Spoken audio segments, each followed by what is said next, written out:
নমস্কার বন্ধুরা, সকলকে আমার চ্যানেলে স্বাগত। রাজ্যের সরকারি কর্মচারী এবং পেনশনারদের ডিএ সংক্রান্ত বিষয়টি এই মুহূর্তে সুপ্রিম কোর্টে বিচারাধীন অবস্থায় রয়েছে এবং সুপ্রিম কোর্টে এই ডিএ মামলাটি শুনানি শেষ হয়ে গেছে এবং শুনানি শেষ হওয়ার পরেও রায়টিকে বর্তমানে রিজার্ভ রাখা হয়েছে এবং এই রায়ের পরিপ্রেক্ষিতে রাজ্যের তরফ থেকে গত 22 তারিখে এই সুপ্রিম কোর্টের রিটেন সাবমিশন জমা করা হয়েছে। এখন এই রিটেন সাবমিশনের পরবর্তী ক্ষেত্রে সুপ্রিম কোর্ট থেকে ডিএ কেস নিয়ে বেশ কিছু গুরুত্বপূর্ণ তথ্য এই মুহূর্তে বেরিয়ে এসেছে। কি সেই তথ্য এবং কতটা গুরুত্বপূর্ণ এবং ডিএ মামলাটিকে কতটা প্রভাবিত করতে পারে, সকল কিছু আজকের ভিডিওতে বিস্তারিতভাবে আলোচনা করব। ভিডিওটি ডিএ কেস সংক্রান্ত অত্যন্ত গুরুত্বপূর্ণ, তাই প্রথম থেকে শেষ পর্যন্ত অবশ্যই ধৈর্য সহকারে দেখবেন এবং ভালো লেগে থাকলে অবশ্যই একটি লাইক করবেন এবং সকলের সঙ্গে শেয়ার করবেন।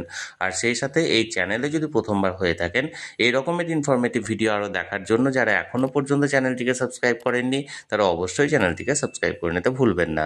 তাহলে চলুন আমরা বিস্তারিত জেনে নিই। গত 8ই সেপ্টেম্বর 2025 সুপ্রিম কোর্টে ডিএ মামলাটি শুনানি শেষ হয়েছে, কিন্তু শুনানি শেষ হওয়ার পরেও রায়টিকে রিজার্ভ রাখা হয় এবং রাজ্যকে অতিরিক্ত 2 সপ্তাহ অর্থাৎ 14 দিনের সময় দেওয়া হয় যে রাজ্যের কাছে যদি নতুন কিছু বক্তব্য থেকে থাকে তাহলে সেটি রিটেন সাবমিশনের মাধ্যমে এই 14 দিনের মধ্যে জমা দেওয়ার কথা।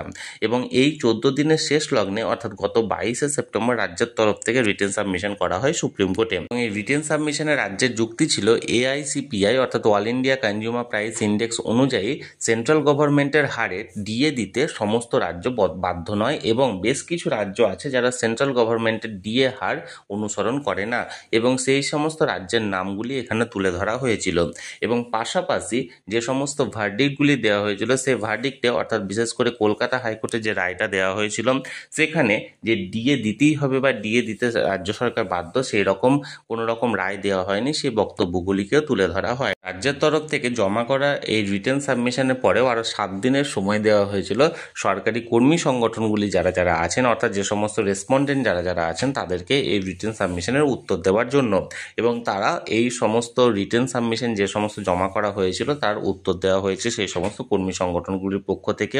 এবং এখন যে বিষয়টি হলো এই মুহূর্তে সুপ্রিম কোর্টে গত 28শে সেপ্টেম্বর থেকে 4 অক্টোবর পর্যন্ত দুর্গাপুজো এবং অন্যান্য যে সমস্ত উৎসব আছে সেই সমস্ত কারণে ছুটি আছে এবং এরপরে দ্বিতীয় এবং তৃতীয় সপ্তাহ সুপ্রিম কোর্ট খোলা থাকবে, অর্থাৎ অক্টোবর মাসের দ্বিতীয় এবং তৃতীয় সপ্তাহ সুপ্রিম কোর্ট খোলা থাকছে।